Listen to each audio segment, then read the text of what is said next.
This is Spreaker Web Radio.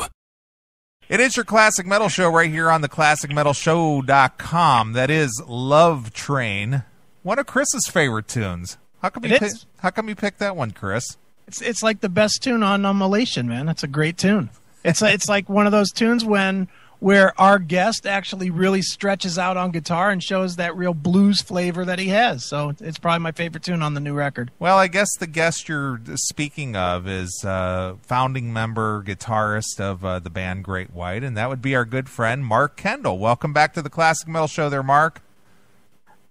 Good to be back. That's ironic that you picked that song because we just hired a radio promo person that actually worked with us way back in the Capitol days, and that was one of her picks that she sent to the radio. Sweet. So that's going to start our radio promo thing starting on the 28th. It got kind of started late. We were busy doing other stuff, and but we're glad to, we want to get the music to the people the best we can, and that I think that's a pretty good pick because it has all the elements that, kind of the classic sound that we go for. Right. Well, Mark, since you brought up an interesting topic there that Chris and I often talk about here on the Classic Metal Show, about the state of radio today, what are the chances of getting exposure through the traditional radio means? Well, it's a little bit tough, because we're not quite the oldies band, but we're kind of classic rock. I don't know. It's pretty much, I was just speaking to this radio promo person named Jody Glissman, and she was telling me that, she's working the Kiss record, and she just did, like Def Leppard and a few other bands, and a lot of it is secondary markets because the big stations just want to play your old hits. It's just kind of, like Tom Petty hour type deal. And the secondary markets will play your new music. So it's a little bit tough, but, whatever we have to do. Our new MTV is YouTube, and, so we're just hoping to get our music to, so people can hear it. I don't even really care that much if they buy it. I really just want people to hear the music. That's been my thing forever, Sure. Well, Mark, obviously, man, with Elation coming out, there's so many changes, obviously Terry in and Jack out and, a new vibe and a lot of legal and all that stuff. I guess a good place to start is with the record, though. How, it's such a different animal, especially for the fans that are so used to Jack being, the voice of Great White, and it does sound different. For you, yeah. Does it feel like Great White to you, or does it feel like a new band with new energy, or where exactly do you put this, and how do you feel as an artist, with Great White at this point? Well, the energy in the band is really good. Nothing's really changed except for the singer, and the core of the band is still here. Everybody that's written the songs, obviously the voice is different. I really like the way his voice sounds with my guitar, though. It brings more of the blues influence out of the band, and I kind of like that. But yeah, the energy in the studio was just like really electric. Terry, as a vocalist, is amazing. His energy in general is he vibrates a little bit. The frequency's a little higher than the average bear, if you will. I can be tuning and the guy hears a song, so he brings a lot of that type of energy. And, we went in the studio prepared pretty much except for like lyrics and stuff, and ended up just writing brand new music except for two tunes. Everything was completely eclipsed. We sit around with acoustic guitars, and the energy's really good. Everybody's happy, and, we just kind of went with the moment and just let ourselves be free. And, so that was way different than the way we've done it in the past. In the past, the way we wrote music was, I would come up with a musical idea, or Michael would come up with a musical idea. We'd get together on the idea, and then I would get together with Jack, show him the melody lines, and he would insert words.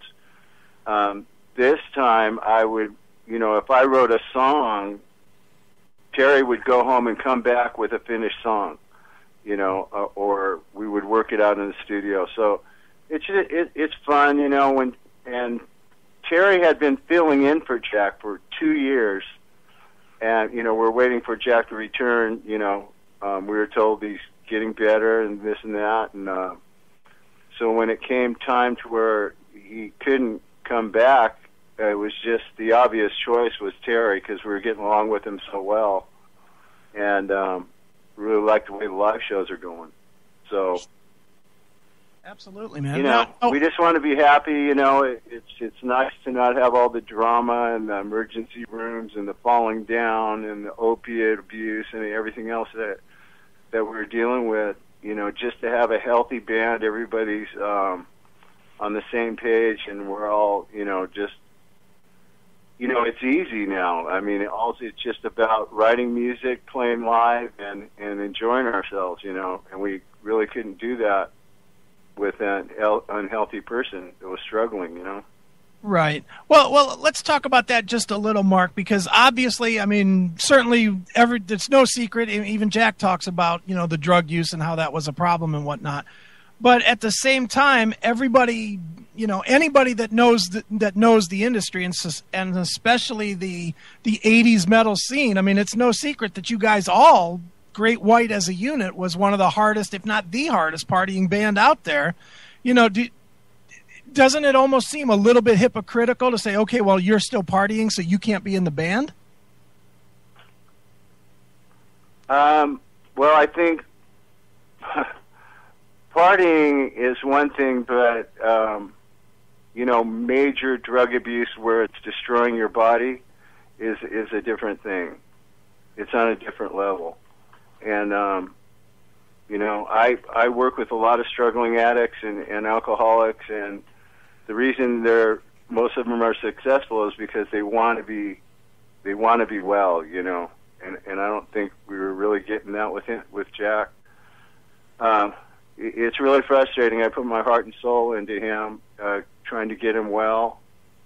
I was this pain medication guy. I've tried everything. It's difficult, man.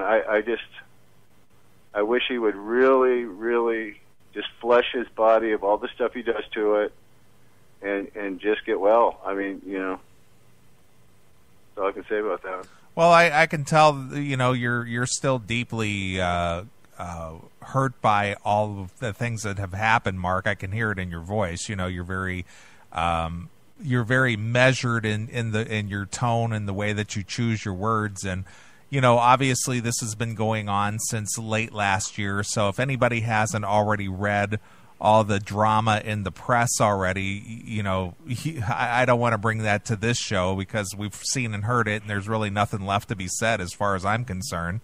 But something that I asked Jack, and I'm going to ask you the same question. Do you think this breach could ever be repaired? Well, I mean, he's suing us. I mean, it's hard to even answer that right now. I really can't envision. I mean, if he was truly well, I mean, I'm not sure. It's just, it's difficult. Yeah. It's difficult to answer, when we're in the middle of everything we are. Right. Well, I just kind of think back to, like, the drama in Rat, one of your contemporaries, how, the infighting between Stephen Pearcy and the rest of the band, ended up in lawsuits and whatnot, but yet they came back and made probably one of the best records they've made in 20 years, with their last record. And I understand, they're in the midst of making a new record, even though some of the drama still remains, but they're still working together. And, we know Stephen Pearcy very well. He's been a guest on the show numerous times, and much like yourself and much like Jack, he's just very open and honest about things. But I'm just going to say this from a fan standpoint and not from a journalist or DJ standpoint. I hate to see this kind of stuff happen, especially since the history between you personally and Jack growing up together as teenagers, and now you're in your 50s and now there's a breach. That just doesn't make a lot of sense as a fan goes, you know? It's not really a breach, and it's not a breach, and it's not an argument. It's a person that's gone down the worst drug abuse highway that I've ever witnessed in my life.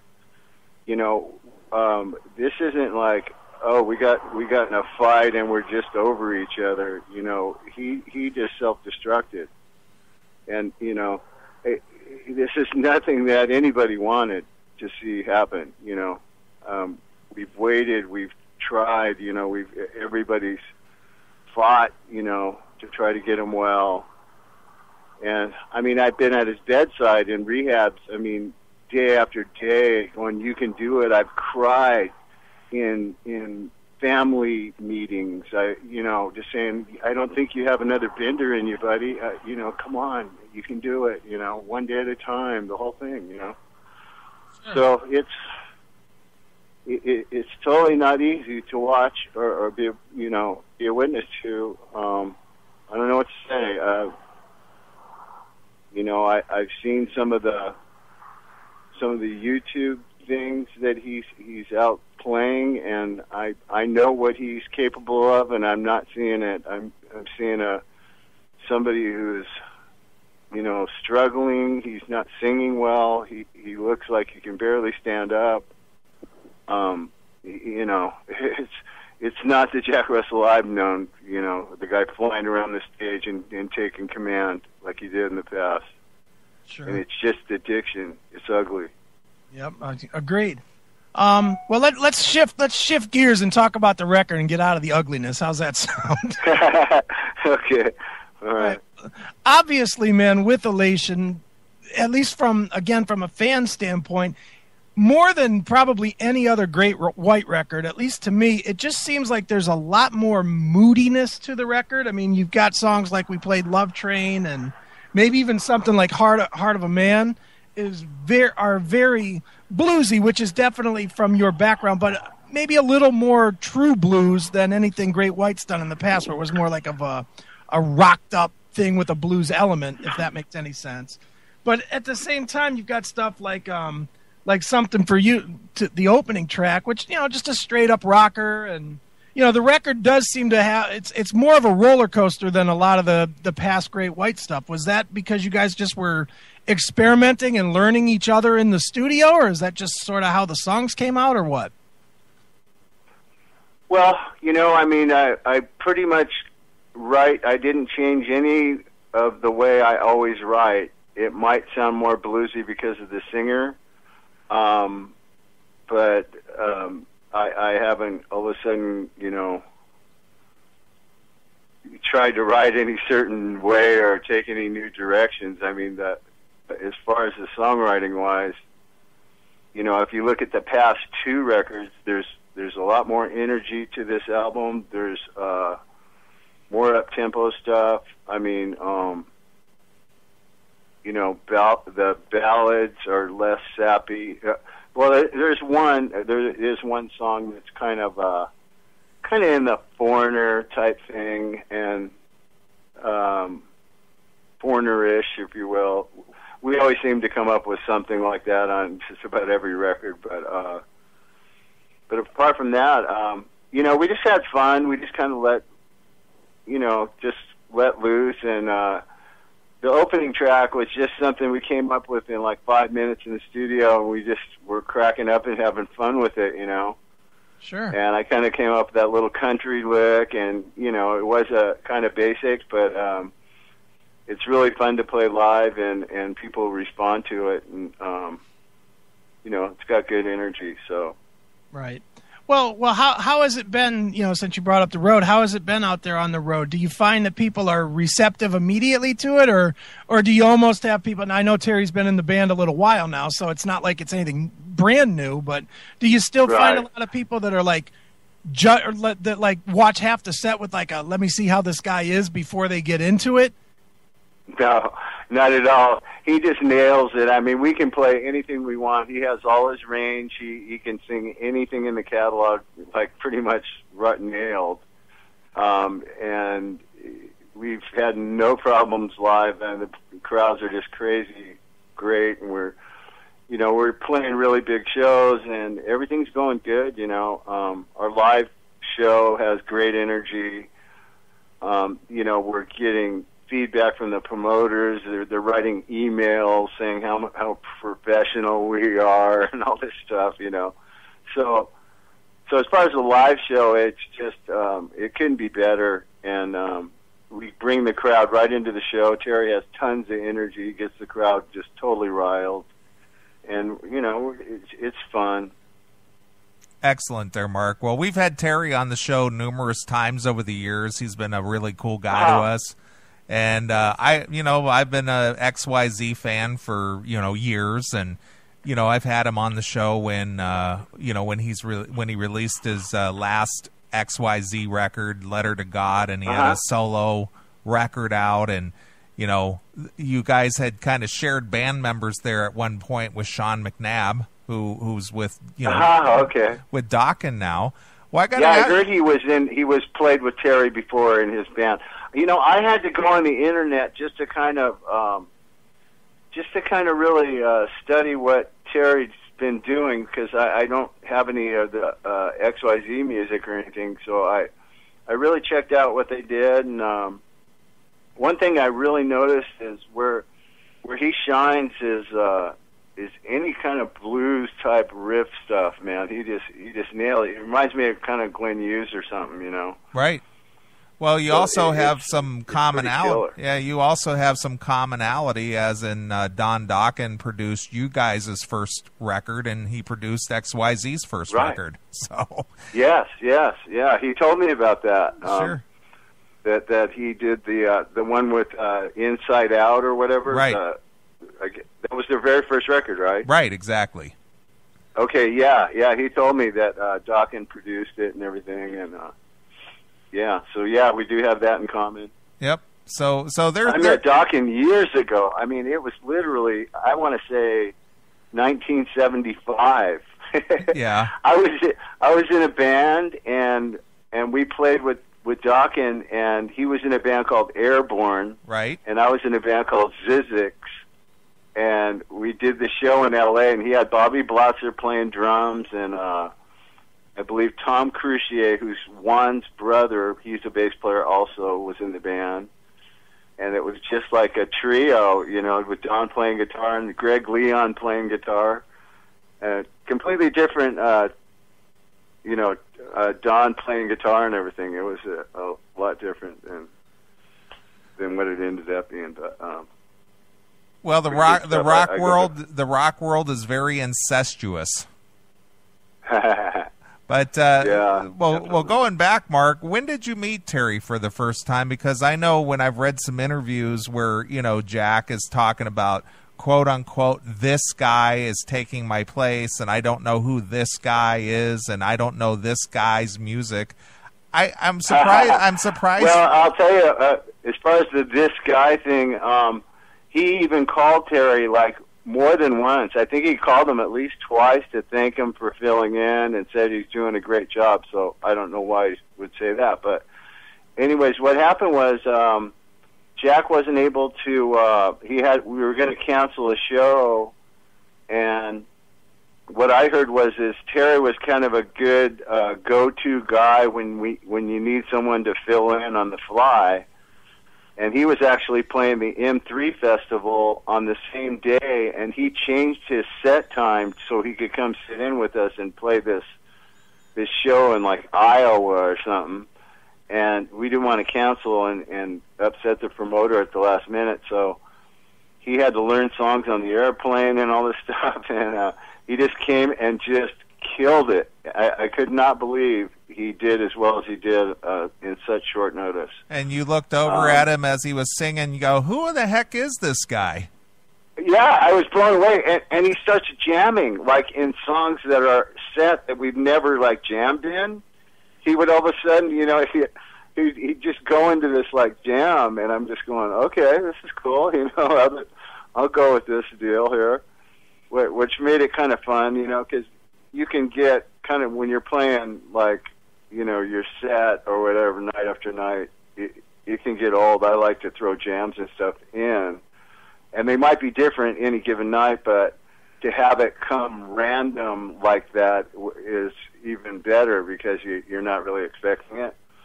So he's pulling stuff like this off, like when he's just like filling in for, you know, one show or whatever. So yeah, he has a really good positive attitude. He's you know, he's the Zen master. He's a martial arts guy. You know, he's really humanitarian. You know, he's just he's kind of a good spirit or whatever, and he's a really good person to hang out with. Right. Well, I was leading back to my original question is when did you first come across Terry Ilowis? Because being that all you guys, you know, hung out in the L.A. area back in the day, I'm surprised you guys didn't cross paths earlier.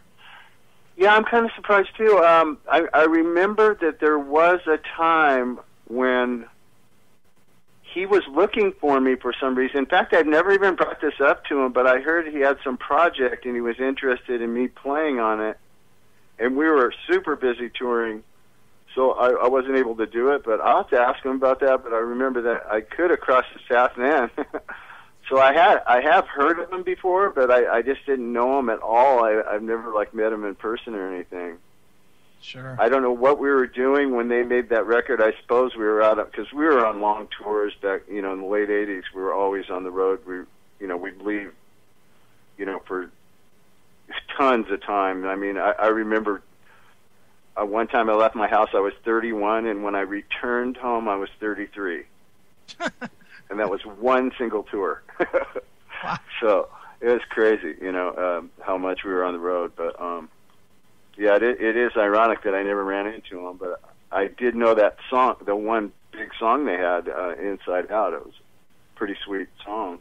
Sure. So do you guys try to mix any of that into the set, or have you even talked about that, or is that just not what you want to do? I probably just don't want to do that, you know. It's we don't like to really play other people's music, you know. Except for, you know, if we're going to play some old jam from, you know, way back when or whatever. But, no, we kind of don't want to do that, probably. I couldn't envision myself out there playing Inside Out or whatever. I mean, you know. But not that it's not great music, but I'd rather keep that, you know. I don't think he wants to do that either, so. Right. That's fair. Well, let me ask you, Mark, because it sounds, outsider looking in, it definitely sounds like both in the studio and on the stage, you guys are having a fun time, and there's a lot of energy again. Is there a lot of creative energy as well? I mean, are you already working on new songs? Tons of creative energy. Yeah, tons of creative energy. You know, like I said, this guy vibrates like, you know, frequencies out of control. He's always writing all the time. I mean, you know, it's like you have to tell him, stop writing. You know, we're going to make a record next year. Don't worry about it. But, yeah, so it's just all fun. We're just all enjoying ourselves, you know. It's just such a relief just to enjoy ourselves, you know. I mean, we're not getting any younger. I mean, why, you know, live your life in drama and then die or whatever? We'd rather just have fun, and that's what we're doing now. We're just having fun, and it was really fun to make that record, man. I can't wait until until the next one, because I know it's just going to get better. I really have a feel for his voice, and I think we could come up with something insane. You know, I mean, I'm very happy with what we just did, but I know we could even do better. We can always get better. Do you think that you know, the record has ended up in the ears of the people that would care more or less? I mean, obviously the hardcores are going to hear it, but do you think that those fans that, you know, I don't want to say are just the hits guys, but, you know, the guys that bought Can't Get There From Here and records like that, do you think those fans have been reached adequately to where they know that there's a new record from you guys out there? Yeah, I absolutely do think we've reached them. In fact, I have some friends that have been my hardcore critics, and I mean, they don't blow smoke, and they've told me that past things I've done have just choke, So they never, patronize me, and I gave it to a few people, and they've all come back with positive response. I mean, unbelievable. I'm really excited about this radio promo thing because I think we're going to reach a lot of people that way. And it kind of reminded me years ago when Donny Osmond just was he was so pigeonholed into the Donny and Marie thing, and he went solo. And I think I heard that some radio station, like a KC kind of thing, like it was some huge New York station or whatever, just played a song by the guy and didn't say who he was, and it went totally huge. And like tons of stations picked it up, and by the time they found out it was Donny Osmond, they're like, it was too late. They already loved the song. I mean, not saying we would ever do that, but it's like, I'm just hoping that people dig the music, Yeah, I agree there, Mark. But I remember that promo. That was way back in 1989, I believe, when Donny released the song and they just marketed it as an unknown artist. And right, and it was kind of like an R&B. It was a killer. I mean, really good track, right? Yeah. I believe it was called. It had something to do with something about the waterfall or something. I remember seeing the MTV video of it too. It was huge.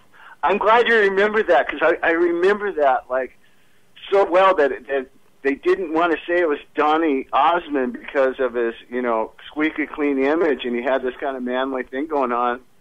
But by the time that people found it out, it was too late. They already loved the song so much, Right. What I mean? Right, and that's when MTV still had that. MTV was still playing videos then, and that kind of helped them out quite a bit as well. Oh yeah, no doubt. Right. Yeah, I don't know what happened with all that. I guess is it because they make more money just with the reality thing and all that?